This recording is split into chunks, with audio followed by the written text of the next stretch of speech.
आप आने वाले फ्यूचर में, अभी जब आप लोग बूढ़े होंगे तो इनको आप लेफ्टिनेंट जनरल के आसपास में देखेंगे। राफेल भी आ गया है और बहुत जल्दी आप उसमें बैठेंगे।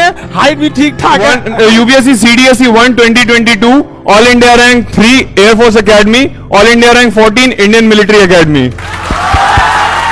क्योंकि एक पायलट के ऊपर जिम्मेदारी होती है और हजारों करोड़ का जहाज उसके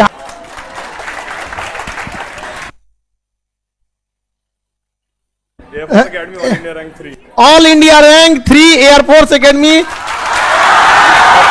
military academy all India rank 14। Indian military academy IMA all India rank 14।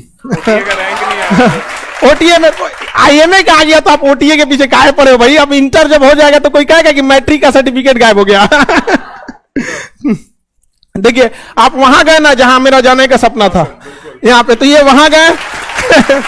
Indian military academy rank 14, IMA rank 14, air force 3। तो अभी आप एयरफोर्स ज्वाइन कर लिए? एयरफोर्स ही ज्वाइन करेंगे क्योंकि फर्स्ट प्रेफरेंस वो था। अच्छा, और फ्लाइंग फिट हो गए।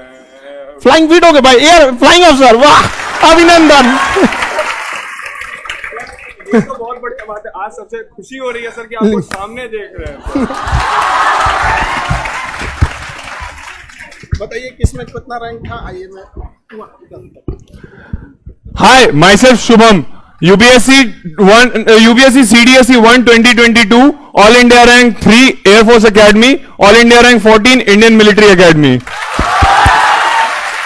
और मैं सर के पहले बैच का जो ऑनलाइन आया था 2020 के सितंबर में, पॉलिटी का और ज्योग्राफी का उसका स्पेसिफिक स्टूडेंट हूं। और मैंने भी ना एग्जाम फोकस तैयारी नहीं की थी, मैंने सिर्फ ज्ञान लेने के लिए सर का बैच लिया था कि ज्ञान तो मिलेगा। और वही ज्ञान का नतीजा रहा कि पिछली बार भी परीक्षा में उत्तीर्ण हुआ था लेकिन SSB क्लियर नहीं हुआ था, परंतु इस बार क्लियर हो गया। और सर से हमेशा यूट्यूब पे मोटिवेशन और करंट अफेयर्स, आप लोग सब जानते ही हैं सर का ज्ञान क्या है, तो वही है हमारा। आप एयरफोर्स ज्वाइन कर रहे हैं?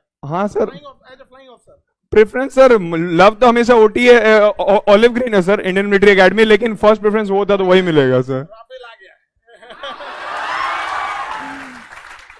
चलिए बढ़िया। एक्चुअली क्या है ना, हाँ हाँ हाँ, मिठाई खिलाते हैं क्योंकि दोबारा हम बहुत आर्मी में सिलेक्शन के बाद काफी ज्यादा प्रोसीजर स्टिक हो जाते हैं, आर्मी मिलिट्री सबके। अब इनको हम क्या बोलेंगे कि अब आगे जाएंगे। अब आपको अगर IMA ज्वाइन करते हैं तो आप आने वाले फ्यूचर में, अभी जब आप लोग बूढ़े होंगे तो इनको आप लेफ्टिनेंट जनरल के आसपास में देखेंगे। ये सेना के जिस एज में ये गए हैं, देश के कम से कम इनके ऊपर एक बड़ी जिम्मेदारी होगी आने वाले, जो भी इस एज में जाते हैं लोग, एक यंग एज में। हालांकि अगर आप एयरफोर्स में गए, आप फ्लाइंग उसमें कैटेगरी में हो गए, फ्लाइंग फिट पूरी इंडिया में सबसे टफ मेडिकल अगर किसी का होता है, देखो मेडिकल तो आर्मी का NDA और CDS में टफ होता ही है, हमसे कौन पूछेगा, तूने, हम वही में से छट के आ रहे हैं।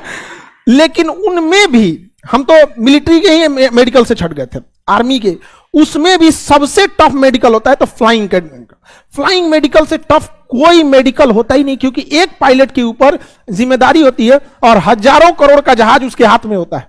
और उसके अलावे जहाज चलता फिरता बारूद है, उसमें कितनी हथियारें हैं, कितना मिसाइल है, उसके अंदर कितना फ्यूल टैंक है। अब पता चला पायलट वहां गया और इसमें बेहोश हो गया, नहीं दिक्कत हो जाएगा वहां। और जब वो जाएंगे 6G तक चला जाता है वहां पे। आप देखे होंगे एयरफोर्स के पायलट को हरे रंग का एक सूट पहनते हैं, चेन लगा रहता है, और ठीक से चल नहीं पाते, ऐसे ऐसे चलते होंगे यहाँ पर, उसमें पूरा प्रेशर भरा रहता है वहां, उसको लिंक किया जाता है जहाज से। जब जहाज इतनी साउंड बैरियर को तोड़ता है ना, तो ग्रेविटेशन फोर्स जो होता है ना, बहुत रैंडम चेंज होता है।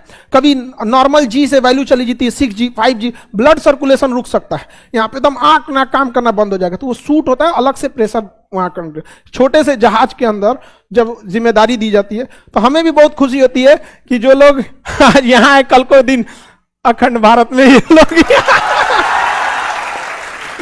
और ढेर सारा आशीर्वाद आपको, और आपसे बहुत उम्मीद है। राफेल भी आ गया है और बहुत जल्दी आप उसमें बैठेंगे। हाइट भी ठीक ठाक है, हाइट बहुत ज्यादा मांगता है, 1 महीना आधा कर देते हैं। हाँ हाँ, वरना हम इतना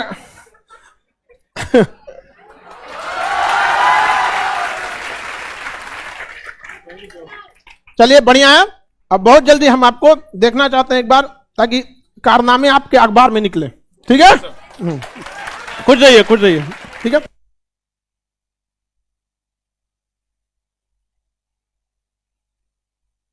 अखंड भारत वाला ग्रुप,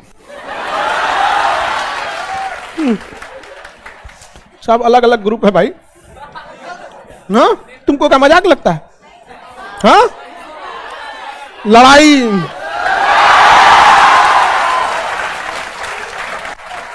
अखंड भारत, समझा क्या? छोटा मोटा नहीं है। अब अपने लड़कों के हाथ में जिस दिन राफेल आ जाएगा ना, उस दिन ऊपर काल। अब कम ही बोलते हैं ना, मीडिया वाला हमारा पीछे पड़ जाता है। आप शांति नहीं चाहते हैं। भारत की अशांति का दुइये को चीज है, उन दोनों को शांत कर दीजिए, हम शांत हो जाएंगे। नहीं समझ आएगा सर, हम भी बहुत जल्दी आओ, बहुत जल्दी आओ, रैंक होल्ड करके आओ। ऑल ओवर इंडिया में रैंक 3, ये एयरफोर्स में, और मिलिट्री आईए में ऑल ओवर इंडिया रैंक 14। समझ रहे हैं कितना बड़ा रैंक है? सबसे टफ होता है फ्लाइंग मेडिकल पास करना। हम लोग तो उसी मिलिट्री, क्योंकि देखिए मिलिट्री को जमीन पे रहना है, थोड़ा बहुत भी एडजस्ट हो सकता है उसको हवा में, और एबनॉर्मल स्पीड ओजोन लेयर के ऊपर, ये तो नीचे तो ऊपर ऊपर भागना होता है। आप कौन सा डिपार्टमेंट देगा ये डिपेंड करता है आप आने के बाद, कि मल्टी रोल जहाज देता है, इंटरसेप्टर देगा। अगर इंटरसेप्टर देगा, इंटरसेप्टर जहाज क्या होता है ना, दुश्मन का जहाज है सबसे पहले ही जाके मारेगा उसको, धर धर धर धर। इंटरसेप्टर मल्टी रोल, दूसरे को मार भी सकते हैं और नीचे बम भी गिरा सकते हैं। समझ में आ गया कि नहीं? तो पानी